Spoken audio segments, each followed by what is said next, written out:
Qualité matinale tout de suite, et c'est avec Chérif Dia.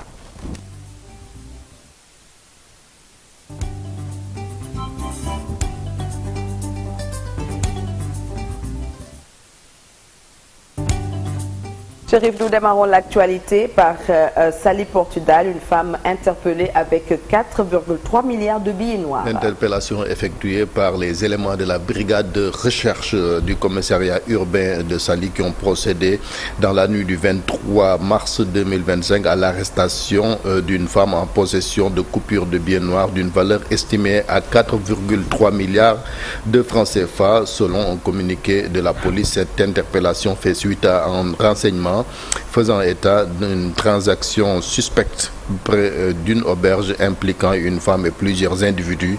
Les forces de l'ordre ont ainsi mené une opération qui a permis d'appréhender la mise en cause aux alentours de 22 heures. Toujours selon le communiqué de la police, placée en garde à vue pour détention de billets noirs, la suspecte devra répondre des faits dans le cadre de l'enquête en cours.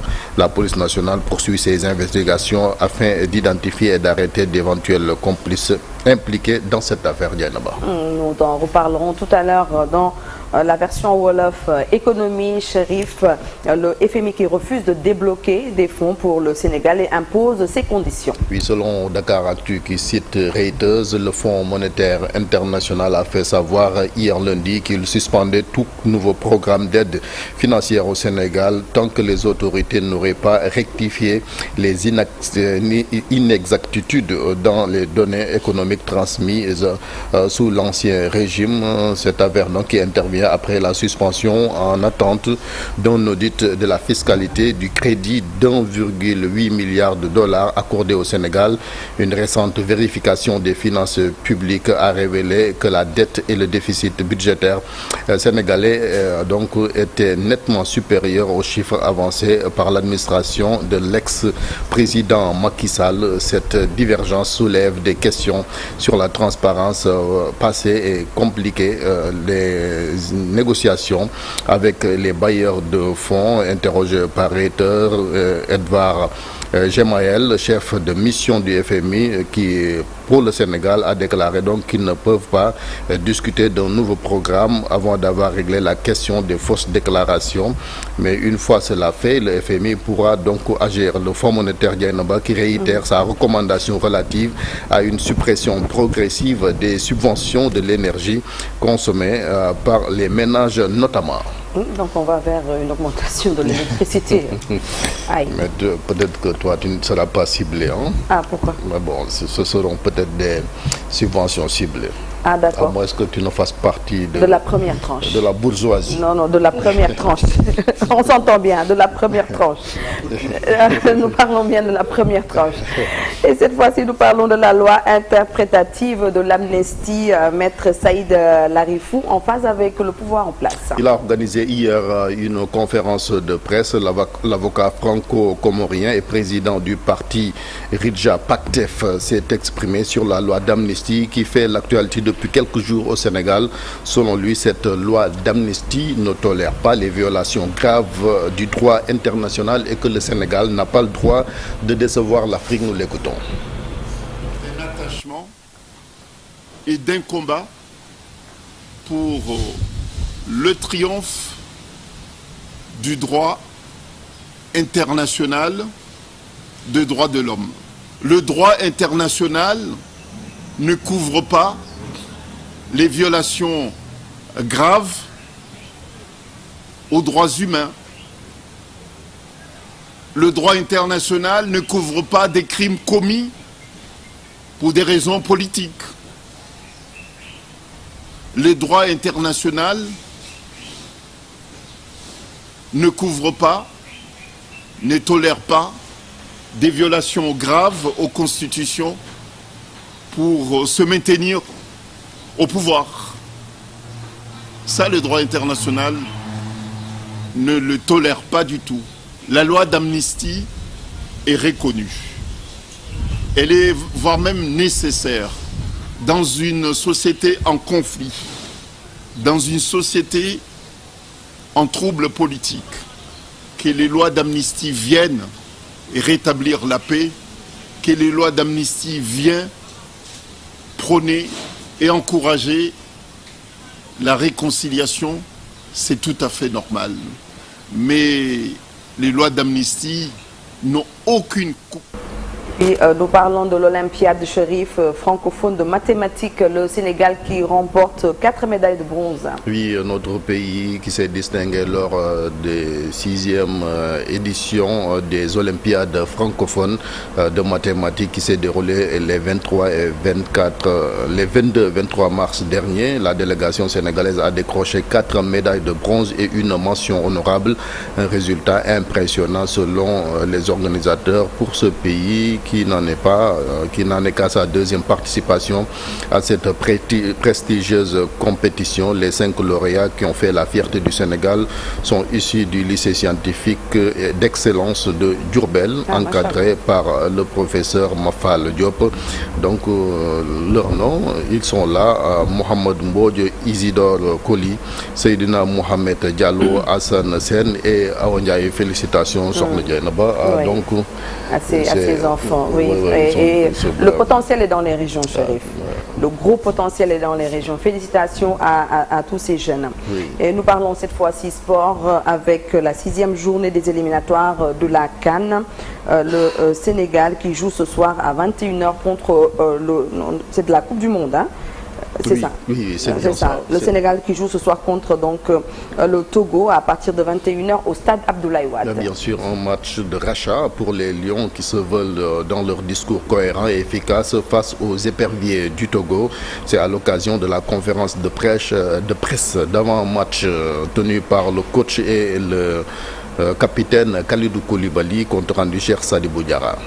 Faire respecter les statuts du Sénégal, la promesse et l'ambition des Lions face aux éperviers du Togo ce mardi lors de la 6e journée des éliminatoires du Mondial 2026. Et espérons que demain la chance va nous sourire et les joueurs sont déterminés pour et aussi ils ont vu hier on a fait une vidéo là-dessus, ils ont vu, donc je pense que pour le match de demain le dernier geste va être corrigé et pouvoir le mettre au front et prendre l'avantage le plus rapidement surtout si on se procure les occasions. Et puis pour moi en tant que coach le plus important aussi c'est les phases de jeu et aussi d'avoir des occasions et ils le font, ils respectent les consignes.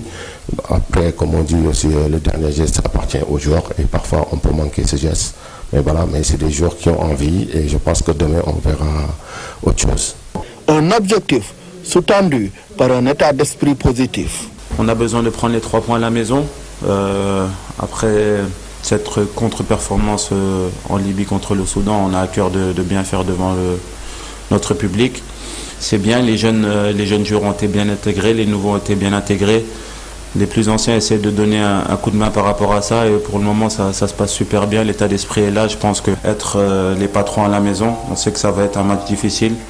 Contre le Togo, on a fait un match nul à l'extérieur, mais on se doit de rattraper ce match nul qu'on a fait contre le Soudan.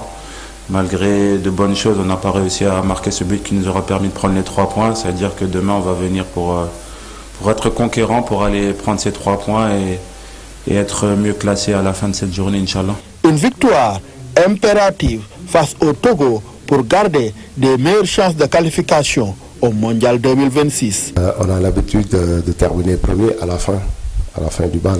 Donc là, on est juste dans les phases aller.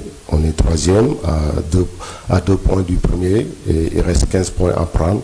Nous, on fera tout pour prendre le maximum de points et pourquoi pas prendre les 15. Donc, je sais que j'ai un groupe déterminant qui a envie de se racheter à partir de demain.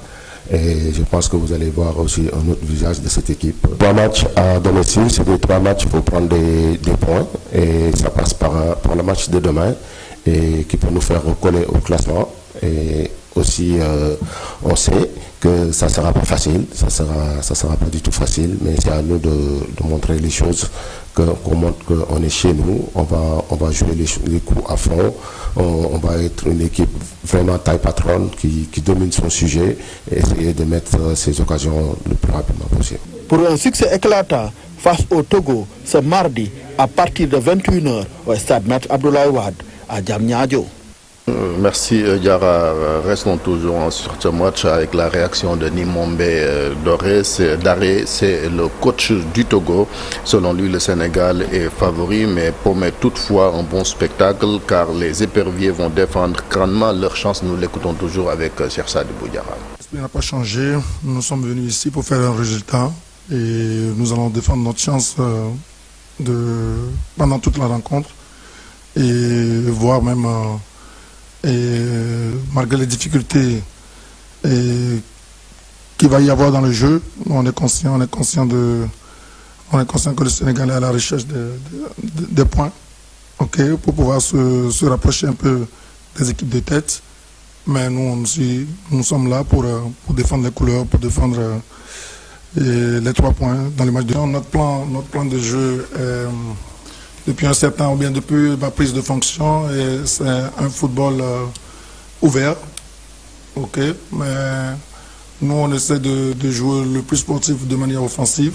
On se crée des occasions. Si vous avez eu à regarder tous nos matchs, on se crée des occasions, mais on manque beaucoup au niveau de l'efficacité offensive pour pouvoir concrétiser nos actions. C'est ce qui est aussi la cause de notre élimination sur les éliminatoires de la CAN.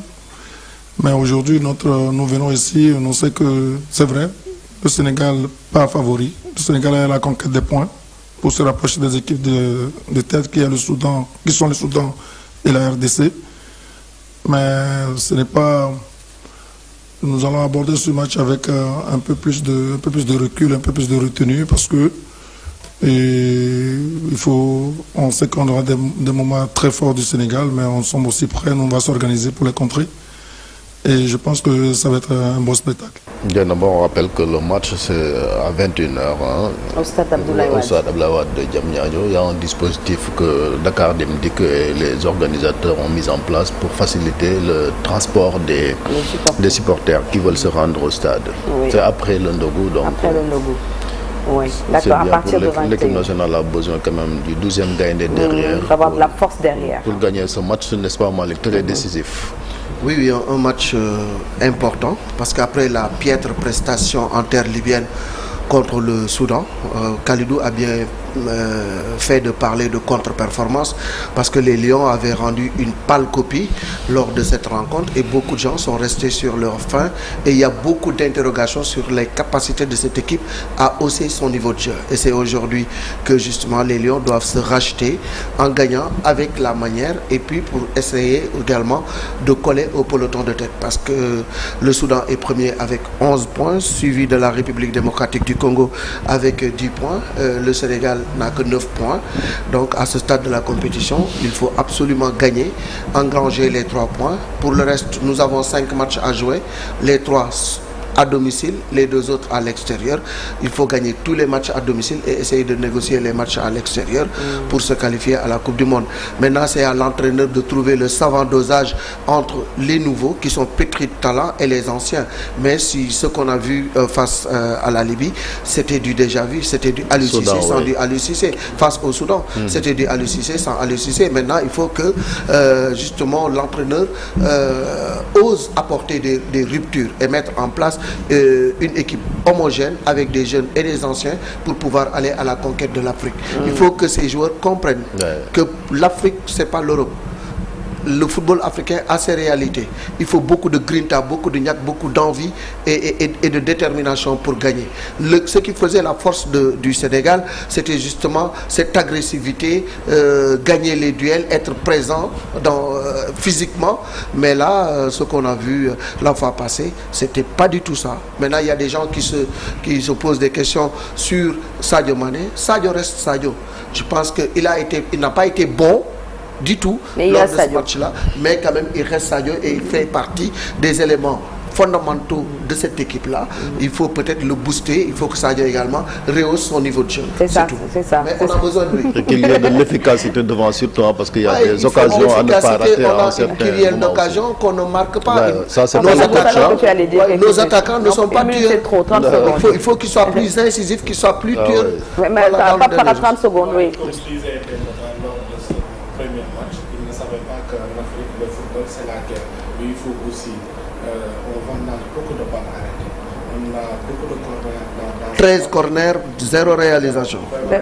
D'accord. Donc on garde espoir donc pour ce match d'aujourd'hui à partir de 21h au stade Abdoulaye Wade de Diamniadio, donc 6e journée des éliminatoires de la Coupe du Monde. Le Sénégal donc qui joue contre le Togo ce soir. Merci beaucoup Chérif Dia pour l'actualité nationale. Tout à l'heure, un jour au Sénégal, un jour dans le monde, on va se rappeler de l'inauguration de l'aéroport Léopold Sédar Senghor tout à l'heure, et nous allons poser également beaucoup de questions sur la fermeture de l'aéroport, l'ouverture de AIBD et le problème foncier qui est né juste après cela avec le foncier qui a été donc cédé à certaines personnes. Donc ce sera tout à l'heure. De quoi est-il le nom? Yaye Koumba nous amène aujourd'hui à Ouakam. Nous allons parler de ce quartier qui s'appelle Ndiel. Je pense que c'est bien cela. Donc avec Yaye Koumba, l'invité d'RFM matin, Frédéric Zanclan, directeur général de GCO, Chérif Essa sera l'invité de Georges Déthié Diop. Djangat tout à l'heure, Abdoulaye Cissé viendra nous parler de l'an 1 de Bassirou Diomaye Faye, un bilan, entre bilan et perspective. Il en parlera tout à l'heure. Et puis notre invité, nous, dans la deuxième et dernière partie, il s'agit de Abdou Karim Gueye, président du mouvement Nitou Deug. La revue de presse également, ce sera tout à l'heure. Vous aurez bien entendu la météo. Mais en attendant, allons faire un petit tour sur l'international.